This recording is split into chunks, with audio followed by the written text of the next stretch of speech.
नमस्कार। आज का विषय है महादशा और अंतर्दशा शुभ रहेगी या अशुभ रहेगी, और इसके साथ ही हम जानेंगे ग्रहों की बाल आदि अवस्थाएं कैसा फल देती हैं। सबसे पहले चैनल को सब्सक्राइब कीजिए, जिन्होंने कर लिया है उनका बहुत बहुत धन्यवाद। वीडियो अच्छी लगे तो लाइक कीजिए, शेयर कीजिए, जिससे कि सभी इसका लाभ उठा सकें। यदि कोई शिकायत हो तो कमेंट बॉक्स में लिखिए। जिन्होंने कमेंट के माध्यम से हमारा मार्गदर्शन किया है उनका बहुत बहुत धन्यवाद। वीडियो को पूरा देखें, तभी पूरी जानकारी मिल पाएगी। महादशा और अंतर्दशा। जब भी हम किसी ज्योतिषी से अपने भविष्य के बारे में जानना चाहते हैं तो वो सबसे पहले हमारी महादशा और अंतर्दशा को देखते हैं। उसके अनुसार ही वो हमें उपाय देते हैं। कभी कभी ज्योतिषी कहते हैं कि आपकी गुरु की महादशा चल रही है, ये बहुत शुभ है, लेकिन परिणाम मिलते हैं विपरीत। कभी कभी ज्योतिषी बोलते हैं आपकी तो शनि की, राहु की, पाप ग्रह की दशा चल रही है, ये तो बहुत खराब जाएगी। तब भी क्या होता है, परिणाम मिलते हैं विपरीत। ऐसा क्यों होता है? व्यक्ति परेशान हो जाता है कि किस तरह से दशाओं का आकलन किया जाता है, समझ नहीं आता। आइए आज कोशिश करते हैं कुछ इसी प्रकार से जानने की। महादशा और अंतर्दशा जानने के लिए सबसे पहले जिस ग्रह की महादशा चल रही है उसको पत्रिका में देखिए, किस नक्षत्र में स्थित है, किस नक्षत्र में महादशेश है। अब नक्षत्र के स्वामी को नोट कर लीजिए।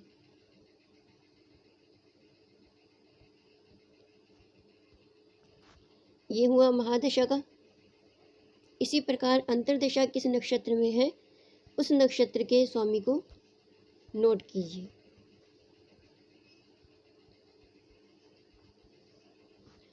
हमने यहाँ पर एक एग्जाम्पल लिया है, शुक्र की महादशा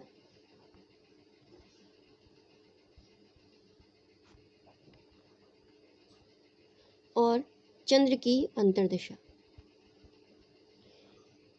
इनके जो नक्षत्र स्वामी है वो नक्षत्र लिए हैं हमने आश्लेषा। इनके स्वामी होते हैं बुधदेव।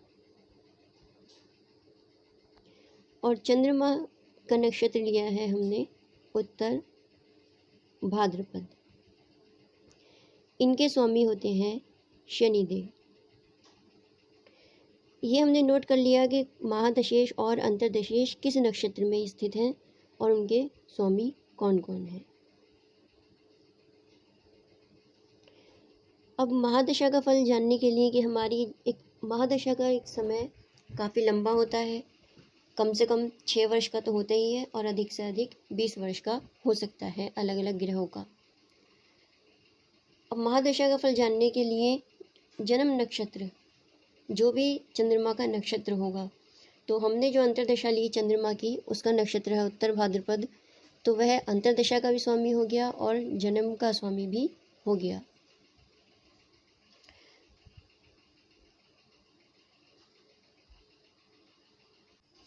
आप उससे भी गिन सकते हैं। और यहाँ पर हमने उदाहरण लिया है जन्म नक्षत्र रोहिणी और महादशेश है अश्लेषा नक्षत्र में, यानी कि शुक्र जो हमारा जन्म पत्रिका में स्थित है अश्लेषा नक्षत्र में हमने माना है, और यहाँ जन्म नक्षत्र रोहिणी लिया है। रोहिणी 4 नंबर का नक्षत्र होता है।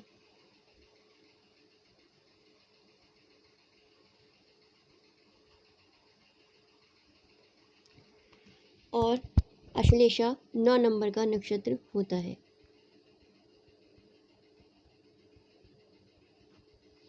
अब यदि हम इसको गिनेंगे तो 4 इसको भी इंक्लूड करेंगे और 9 इसको भी करेंगे, तो ये होगा 4, 5, 6, 7, 8 और 9। 1, 2, 1, 2, 3, 4, 5 और 6। हमारा अंक आएगा 6। इसको हम अलग से नोट कर लेंगे। ये हुई महादशा की बात। अब देखते हैं अंतर्दशा को कैसे कैलकुलेट करेंगे। महादशा नक्षत्र हमने लिया अश्लेषा और अंतर्दशा नक्षत्र लिया उत्तर भाद्रपद।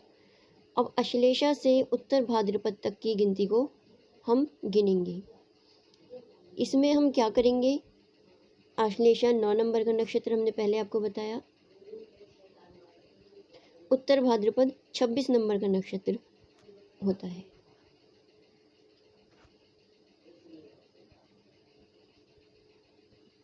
अब इसको हम गिनेंगे 9 से लेके 26 तक, तो हमारी संख्या आएगी 18। जो भी हमारा अंक आएगा उसको हम नोट कर लेंगे 18। अब जो भी संख्या आती है उसको 9 से भाग देंगे। 9 से भाग करने पर शेष फल ज्ञात किया जाता है। अब 18 को अगर हम 9 से भाग देंगे तो 0 आता है। तो ऐसी दशा में हम 9 नंबर ही नोट करेंगे और यदि शेषफल 1, 2, 3, 4, 5 या 8 तक जो भी आता है उसको लेंगे और शेषफल अगर 0 आता है तो 9 नंबर को ही लिया जाएगा। ये जो हमने उदाहरण लिया है उसमें 0 आता है तो हम 9 नंबर को ही लेंगे। अब इन नंबरों का क्या महत्व है, ये जो हमने नंबर निकाले हैं, आइए देखते हैं।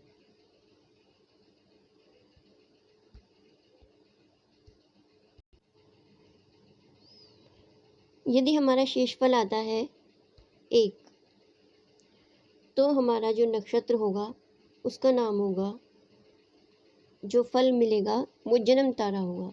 यानी कि जो हमारा जन्म नक्षत्र है उसी के अकॉर्डिंग हमारा फल होगा।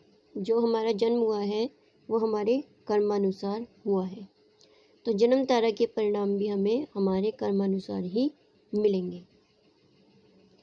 यदि शेषफल 2 आता है तो उसको संपत्ति तारा बोला जाता है। यदि संपत्ति तारा आता है तो वह दशा हमारी आर्थिक समृद्धि हमको देगी, धन की वृद्धि होगी, आर्थिक समृद्धि आएगी, जीवन में सुख सुविधाएं बढ़ेंगी। नंबर 3 शेष आता है तो विपत्ति तारा। विपत्ति यानी कि कठिनाइयाँ, जीवन में बहुत संघर्षों का सामना करना पड़ेगा, जो भी प्राप्त होगा बहुत कठिनाई के साथ होगा। नंबर 4 अगर शेष आता है 4 तो क्षेम तारा। क्षेम अर्थ होता है कल्याण। यह दशा आपके लिए कल्याणकारी सिद्ध होगी, आपको लाभ देगी और आपके जीवन को सुगम बनाएगी, कल्याण करेगी आपका। प्रत्यरी यदि 5 नंबर आता है तो प्रत्यरी यानी कि प्रतिकूल परिस्थिति। जितनी भी परिस्थिति इस दशा में आपके सामने आएंगी वो आपके प्रतिकूल रहेंगी। इसमें आपको बहुत अधिक मेहनत करनी पड़ेगी, तभी आप कुछ प्राप्त कर सकते हैं। नंबर 6 साधक तारा यानी कि कार्य आपका सधेगा, जो भी कार्य करेंगे वह पूर्णता की ओर अग्रसर होगा। वध तारा, अब वध तारा से आप ये मतलब मत लगाइएगा कि इसमें कुछ हानि होगी। इसमें होगा कि जो भी कार्य आप आरंभ करेंगे, कोई नया कार्य अगर आप आरंभ करते हैं दशा में या उससे पूर्व से कोई कार्य चला आ रहा है तो वह कार्य या तो इस दशा में संपूर्ण हो जाएगा या फिर समाप्त हो जाएगा। समाप्त मतलब कि आपको उस पर कार्य करने की आवश्यकता नहीं रहेगी। मित्र तारा, मित्र तारा बहुत ही अच्छा परिणाम देती है। इसके परिणाम जीवन में कठिनाइयों को दूर करते हैं। अति मित्र तारा, यदि 9 नंबर शेष बचता है, जैसे कि हमारे उदाहरण में 9 नंबर बचा है, तो अत्यधिक शुभ परिणाम देने वाली यह हमारी दशा होगी। अब इसमें हमने क्या देखा, महादशा और उसका नक्षत्र स्वामी, उसका नक्षत्र और अंतर्दशा का नक्षत्र और जन्म का नक्षत्र, उससे हमने महादशा और अंतर्दशा का परिणाम ज्ञात किया। ये जो नंबर हैं ये महादशा और अंतर्दशा दोनों में एक से ही काम करेंगे। अति मित्र तारा में अत्यधिक शुभ परिणाम प्राप्त होते हैं, कार्य संपूर्ण होते हैं, व्यक्ति का जीवन सरलतापूर्वक चलता है, पिछले रुके हुए कार्य भी पूर्ण हो जाते हैं। ये हुआ महादशा और अंतर्दशा कैसी बीतेगी जानने का तरीका। अब जब भी आप किसी ज्योतिषी के पास जाएं, उससे पहले एक बार अपनी महादशा और अंतर्दशा खुद ही चेक कर लें। अब देखते हैं ग्रहों की बाल आदि अवस्थाएं। प्रत्येक ग्रह की डिग्री के अनुसार 5 अवस्थाएं निश्चित की गई हैं। 5 अवस्थाएं अर्थात एक राशि 30 डिग्री की होती है। ये हम आपको पहले सब कुछ बता चुके हैं। 30 डिग्री की होती है। अवस्थाएं हैं 5, तो एक अवस्था होगी 6 डिग्री की। अब इसको अलग अलग राशियों में, सम राशि है तो क्या प्रभाव होगा, विषम राशि है तो क्या प्रभाव होगा। सम राशि बोलते हैं जो 2 से विभाजित हो जाए। 2, 4, 6, 8, 10, 12 इन नंबरों की राशियां सम राशि कहलाती हैं। और जो बची हुई बाकी राशियां हैं 1, 3, 5, 7, 9, 11 ये विषम राशियां कहलाती हैं। आइए जानते हैं कि किस प्रकार ग्रह अवस्थाओं के अनुसार परिणाम देते हैं। सबसे पहली अवस्था है बाल अवस्था। यदि सम राशि में ग्रह स्थित है तो 24 डिग्री से 30 डिग्री तक। ये डिग्री आप किसी भी सॉफ्टवेयर के माध्यम से, ऐप के माध्यम से देख सकते हैं। यदि कोई ग्रह 24 डिग्री से 30 डिग्री के बीच में है और सम राशि में है तो बाल अवस्था में होगा। और यदि विषम राशि में है तो उसकी डिग्री होनी चाहिए 0 से 6, यानी कि आरंभ की 6 डिग्रियां और ये है अंत की 6 डिग्रियां। बाल अवस्था में ग्रह केवल 25% ही प्रभाव दे पाता है। अब वो शुभ हो तो भी, अशुभ हो तो भी 25% ही प्रभाव देगा। कुमार अवस्था।